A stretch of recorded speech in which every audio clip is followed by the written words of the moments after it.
She is the founder and co-chair of the Diversity and Innovation Caucus and of the House Historical Black Colleges and Universities Caucus.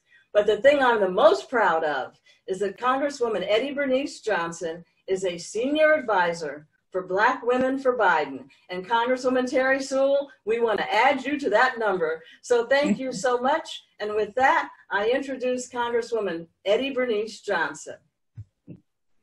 Well, thank you very much. I'm so proud of my colleague, Terry. And I was just sitting on the edge of my chair because she is such an outstanding member. And what is so important is that she is from Selma, where much of the effort was centered. And she represents Selma so very, very well. And I'm very, very proud of her. And so qualified. The first woman to be elected to the Congress from Alabama. And so we're especially proud of her preparation and her participation in the Congress. You know, I was sitting here thinking that this is also the 75th anniversary of Hiroshima, which was the beginning of the real crux of World War II. Think of how many men and women of color that served in that war without a right to vote. Our young people now cannot even imagine that. But 7 years after the passage of the Voting Rights Act, I ran for office. And I think that's where I've been captured ever since. Let me just simply say, congratulations to the Black Women for Biden. First of all, you're on the right train. But secondly, I appreciate all of your efforts and your outreach, especially to try to reach our young people. We need to let our young people understand that lots of effort went into getting these voting rights. And for every time you miss voting, you are promoting white supremacy. That is the only reason they don't want us to vote. That is the reason why we struggle today to get access to the polls.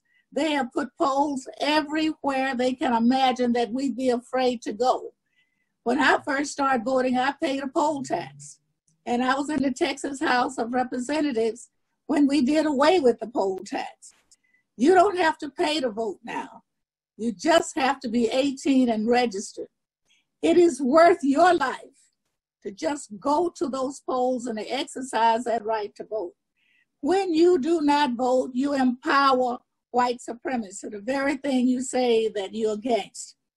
Ignoring the efforts of all the people who shedded blood to make sure we had the right to vote. When you mistreat that right to vote and do not vote, you are disavowing every effort they put forward. It is serious, and it sets back a step to justice every time we miss a vote. We're struggling now just to have a right to vote from home in the midst of this pandemic. Can you just imagine why they don't want us to vote? They fear who we will elect.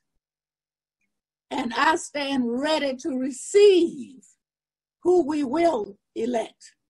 I think it is time for us to have Joe Biden as the president. We will see a difference, and you will see how your vote makes that difference. It is uncanny that our young people still do not understand that they can be caught off guard by these silly acts of these candidates that are coming up from nowhere to say they are running. We even have an artist who is African-American who's saying he's running. What do you think is what is he doing that for? And he's shown he's a friend of this current president. That's another act to distract. We cannot afford to be distracted. We've got to show the appreciation and show what it does to give us that right to cast our vote. If we just cast a simple vote, we will get to the polls and we will cast that vote we will get elected the people we want to be elected. When you look at all of the people that have not exercised that vote, that are people of color, this election, the election that brought this president to the forefront could have been different. The vote is so important. It was important enough that a young man, one of the youngest in the civil rights movement, was willing to give his life and was beaten and had brain damage on that Pettus Bridge to make sure we got the right to vote. And then I must give a shout out to the president that was in place at that time, a native Texan. As a matter of fact, I was very close to his family, and that's how I got the EBJ thing. He was LBJ, who stood with the influence of that civil rights movement and gave us the Voting Rights Act, the Civil Rights Act, education, Head Start, housing, and gave us the first and only real Supreme Court justice that we've had representing us on that Supreme Court. I cannot imagine any of that happening without that struggle that John Lewis did, along with Dr. Martin Luther King and all the rest. These people were willing to give their lives, and almost did, and some did, for us to have this right. And that's the kind of persons that we can elect that makes a difference when we vote. We've got to appreciate that right to vote. We have got to exercise it. Our lives and our future and your children's future depends on it. So thank you for having me. Thank you for inviting my outstanding colleague. And I can tell you that all the pressure we can put on that Senate will be worth it to get McConnell to move this legislation along. But if he does not, we will not give up. Because after this next election, if we have a new president in that White House and a few more votes in the Senate, we will get this passed. We cannot afford to give up. Thank you.